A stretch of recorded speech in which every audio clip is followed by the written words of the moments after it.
Hi, welcome to my video. I wanted to go over a couple of benefits and pieces of learning, I guess, for myself that I've learned over the years. And I wanted to help you be aware of these as you're either starting out in your credit or trying to better understand or doing your research on learning how credit cards and debt and your credit score and stuff work. I just wanted to be able to give you these pieces of information. So hopefully it helps you.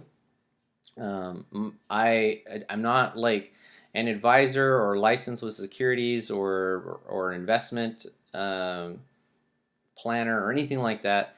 I simply have credit cards. These are some of the things that I've learned and I wanted to share with you. So don't think that I'm giving you financial advice or consider this financial advice. This is just you doing your research, right? You got to do your own research. So these are some of the things to help you point in that direction.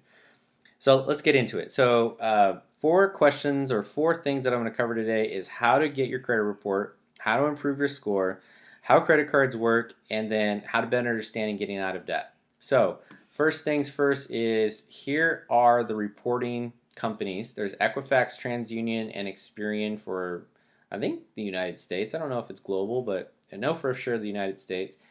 And you're allowed to pull your credit report every 4 months without it damaging or dinging your credit. So if you go directly to Equifax on January 1st and you pull your credit report, come April 1st, you can get your next credit report at TransUnion. And then, in August 1st, you can go to Experian and you can also get your credit report. And then 4 months after that, December 1st, you can get Equifax.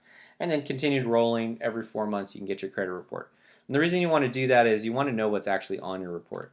And the way you're going to improve your report is by looking at the derogatories listed in that credit report and then finding out how to get in contact with a company that is sending that derogatory report. Now, if it's a debt that you have already cleaned up, like, say it was a cable bill or maybe it was a jewelry bill or something, sometimes they might have sent you over to collections and the collection agency went out of business and never reported back to the company that they collected, or the company that the collection agency was working for, the company went out of business and the collection agency couldn't report back to anybody. Or it was just a missed typo and it's never your debt. And so you could contact the reporting agency and let them know, hey, that derogatory isn't mine. I one time got sent to collections for a newspaper. I had made an agreement with a newspaper company, and they sent me to collections for like $8.75 or something. And because I pulled my credit report, I got the notification, or I didn't get a notification. I saw it on my credit report. Didn't get any notification because I had made an agreement with the newspaper company, but I saw it pop up on my credit report. So I immediately contacted the newspaper company, and I was like, hey, you guys sent me to collections for this. This isn't what we agreed upon. And they said, oh, yeah, well, blah, blah, blah, you need to pay it. And I'm like, no, I'm not going to pay it, and out of principle. And so I ended up fighting it through Equifax, and Equifax pulled it off my credit report. And it was not, I showed them a receipt of what I had paid and what we had agreed to. And then I had to do some proof on that, but Equifax ended up pulling it off. And so, I'll never do business with that newspaper company. But anyway, so those are some of the situations that you need to be aware of, and that's how you can find out to improve your credit. Now, let's say you already have credit, you don't have a ton of derogatories, you have a couple of late payments or whatever, but now you want to improve your credit because you're wanting to try to buy a house or buy a car or something of a large purchase. And so some factors that reporting agencies will improve your credit with are the length of time that you've had that credit. So for instance, I've had my one credit card that man, back in the day wouldn't give me more than 5,000, and I was just stuck at like 5,000 for the longest time. And then I started learning on how to improve my credit, and then my credit started going up, but I never closed that account. And so now it's been 14 years since I've had that credit line, and it's still, pretty low. One of my lower ones, like 10,000, but I will not close it, and I never will close it because it's my longest reporting credit card. And so it was one of my first credit cards, and I'm going to keep it. So the length of credit will. So here's one little tidbit. Like if let's say you have an 8-year credit card, you've been a credit card with 8 years, and you close it, you will get a spike in your credit because now you have freed up credit. But now in 6 months after you got the spike, you're no longer going to get the length of credit reporting. So I just always just kept my credit lines open, and I have several credit cards. I just put them in a drawer when I stopped using them. So anyway, the next one is payment history. This one's a big one. So payment history is based on if you make late payments. So if the credit reporting agency, or I'm sorry, if the credit financial institution gave you a line of credit and you're late on it, they're going to show that you're late on the whole balance. You cannot manage, $5,000, $1,000, $500. You can't manage it, and so it's going to be late. And whether you're a day late, 2 days late, it's late, and it's considered 30 days late. So they have three categories. They have 30, 60, and 90. If you let a balance roll 30 days, then you go into past due, which is 31 days late or 32 days late. You're now 60 days late. And then so on and so forth. 60 days goes into 90 days, and then it becomes big derogatory. And so if you have a 30-day late, it's 1 ding. If you have 60-day, it's 2 dings. And if you have a 90-day on one balance, it's 3 dings. So just so you know.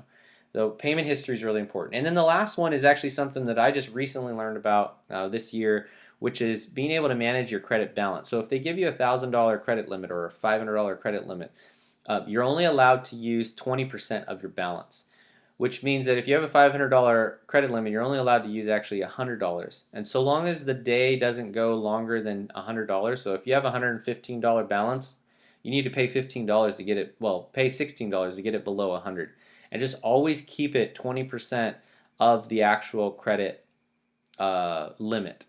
And if you do that, it will completely boost your score. Like my wife and I were trying to fix on her credit, and she was given a $1,000 credit limit, and we were just going, throughout the month we racked 1,000, paid it off, racked 1,000 the next month, paid it off.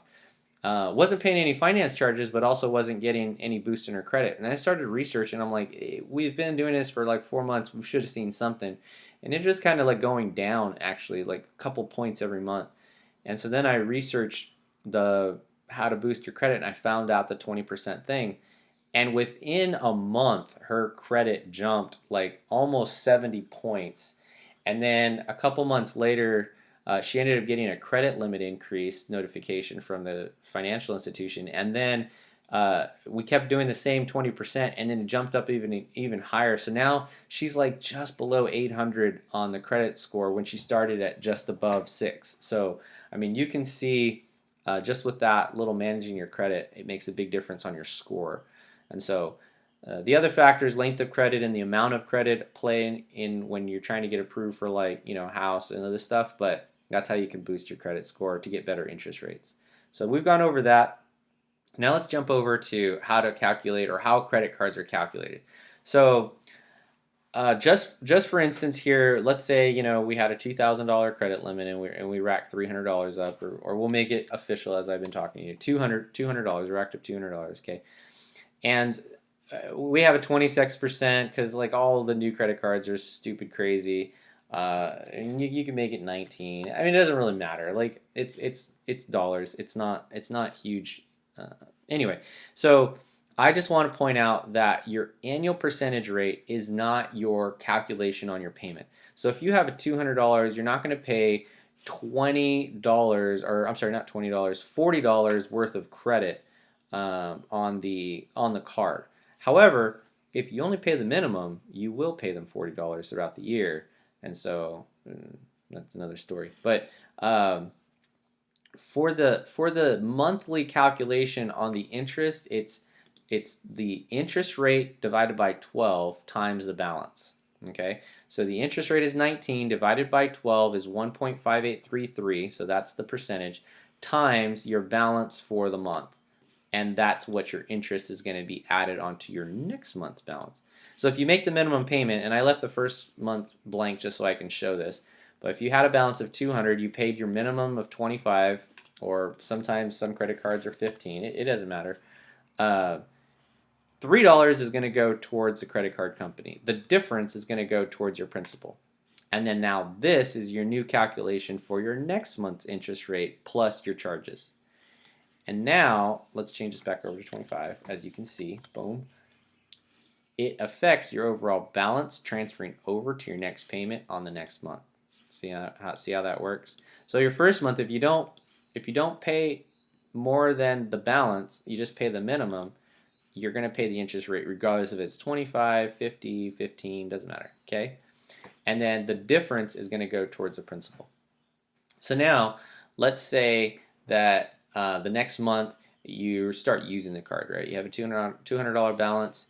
You start charging up, another $300 worth of charges, but you pay $300 worth of charges, and so now your new balance is 155. Okay, you're still under the one. You're still under the 200, so that's good. But you're gonna get hit with $2.82 worth of charges. Okay, and the next month you do the same thing, but this time you rack up only $175 worth of new charges, and you pay extra. So now you're trying to get the balance down, okay? And this right here is the point that I wanted to make before I get into the next month. But this is the point I wanted to make right here. If you look over here at rewards, your rewards are almost canceled out with the amount of the interest that you're getting charged, right? Like this is what you're getting charged. This is your reward balance that you're growing. So you can see I've collected $6 worth of rewards. However, if you are trying to gain the rewards while also trying to pay off a card, realize that your rewards are like canceled out. Because as soon as you start racking up a big balance, like next month you put $1,200, like you buy a big item, and then you make little payments on that item, you're paying crazy amounts of interest charges because your balance is larger. You're paying 2% or 1.5% on your interest to the balance for that month. So I mean, it's a huge amount, okay? And your reward is not based on your balance. Your reward is based on your payment. So this right here, you've paid $1,000 worth of payment, so you get $9 worth of rewards, or yeah, $9 because 1% reward. Okay, so don't think that you're going to make your money back on your rewards if you're rolling a balance. Now, if you're not rolling a balance and you're completely taking advantage of the credit card companies, which I completely advise you to do, and that's what I do. I have no debt. I'm debt free, and I literally I use my card for everything. There's a ton of benefits with cards. Like if you were to damage your merchandise or it was stolen or your credit card information is stolen, they rack up, and I've had this happen where like my credit card information was stolen and some dude bought Black Sabbath tickets and spent like $2,000 on like the VIP and just hooked it up. And I was like, what's this charge for? That's interesting. Um, I'm not liable for it. Like I just talked to the credit card company and I'm like, I didn't pay that. That wasn't mine. You had to obviously fill out some information stating that I didn't do that. But it didn't directly come out of my bank. That's the point. Like I didn't use my bank card and $2,000 came out of my bank. It went onto this, credit card company's statement. They paid it and then I contested it. So $2,000 never came out of my bank account, and so I had fraud protection. Where I know that some bank institutions have fraud protection, but it's $2,000 coming out of your bank account first, and then you have to get it back. Whereas with a credit card, I don't have to pay the $2,000. They put it on hold, they do their research, they do their investigation, they come to find out that it was me or it wasn't me, either way, but it's not $2,000 out of my account, okay? Like, that would have seriously hurt my month if I had $2,000 fall out of my bank account because some dude wanted to go enjoy Black Sabbath VIP, right?